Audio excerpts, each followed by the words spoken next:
ലോകേഷ് കനകരാജ് കമൽഹാസൻ കൂട്ടുകെട്ടിൽ പുറത്തിറങ്ങിയ ചിത്രമായിരുന്നു വിക്രം.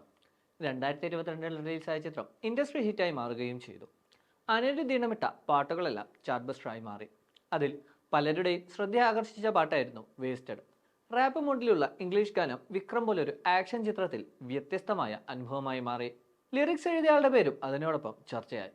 സീരീസ് പ്രേമികൾ ഒരു കാലത്തും മറക്കാത്ത ഐക്കോണിക് പേരായ ഹൈസൻബർഗ് എന്നായിരുന്നു രചയിതാവിന്റെ പേരിന്റെ സ്ഥാനത്ത്.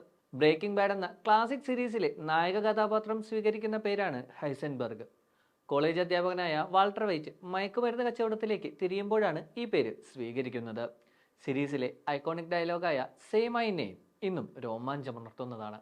ഇത്തരം ഒരു പേര് തമിഴ് സിനിമയിൽ കണ്ടതിന്റെ അത്ഭുതമായിരുന്നു പലർക്കും. വിക്രത്തിൽ മാത്രമല്ല, വിജയ് നായകനായ ലിയോ, തെലുങ്ക് ചിത്രം ദേവര തുടങ്ങി റിലീസിന് തയ്യാറെടുക്കുന്ന കൂലിയിലും പാട്ടെഴുത്തുകാരനായി ഹൈസൻബർഗ് എന്ന പേര് കാണാൻ സാധിക്കും. എന്നാൽ ഒരിക്കൽ പോലും ഇയാളെ മാധ്യമങ്ങൾക്ക് മുന്നിൽ കാണാൻ സാധിച്ചിട്ടില്ല.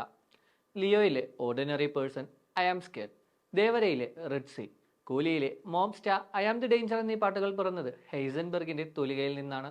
എല്ലാ പാട്ടിലും ബ്രേക്കിംഗ് ബാഡിന്റെ ഷെയ്ഡും കാണാൻ സാധിക്കുന്നു എന്നതും ഈ പാട്ടുകളെ വ്യത്യസ്തമാക്കി നിർത്തുന്നുണ്ട്. തുടക്കകാലത്ത് ലോകേഷ് കനകരാജാണ് ഹൈസൻബർഗ് എന്ന് പലരും അനുമാനിച്ചിരുന്നു. എന്നാൽ ലോകേഷ് ഇത് നിരസിക്കുകയായിരുന്നു. എന്നാലും ആരാണിതെന്നറിയാതെ വിടാൻ പ്രേക്ഷകർ ഒരുക്കമല്ലായിരുന്നു. തമിഴ് സിനിമയിൽ ബ്രേക്കിംഗ് ബാഡ് സീരീസിനോട് കടുത്ത ആരാധനയുള്ള ഒരാളാകും ഇതെന്ന നിഗമനത്തിലാണ് പിന്നീട് പലരും എത്തിച്ചേർന്നത്. ചെയ്ത സിനിമകളിലെല്ലാം ബ്രേക്കിംഗ് ബാഡ് റെഫറൻസ് ഉപയോഗിക്കുന്ന നെൽസൺ ആണ് ഹൈസൻബർഗ് എന്ന് ചിലർ അനുമാനിച്ചു. ഇതിന് കാരണങ്ങളുമുണ്ട്. ഹൈസൻബർഗ് എഴുതിയ പാട്ടുകൾക്കെല്ലാം അനിരുദ്ധാണ് സംഗീതം നൽകിയത്. നെൽസന്റെ സിനിമകളുടെ എല്ലാം സംഗീതവും അനിരുദ്ധ തന്നെയാണ്. കോലമാവ് കോകിലം മുതൽ ജയിലറിൽ വരെ ബ്രേക്കിംഗ് ബാഡിന്റെ റെഫറൻസ് നൽകുന്നതിൽ നെൽസൺ വിട്ടുവീഴ്ച വരുത്തിയിട്ടുമില്ല.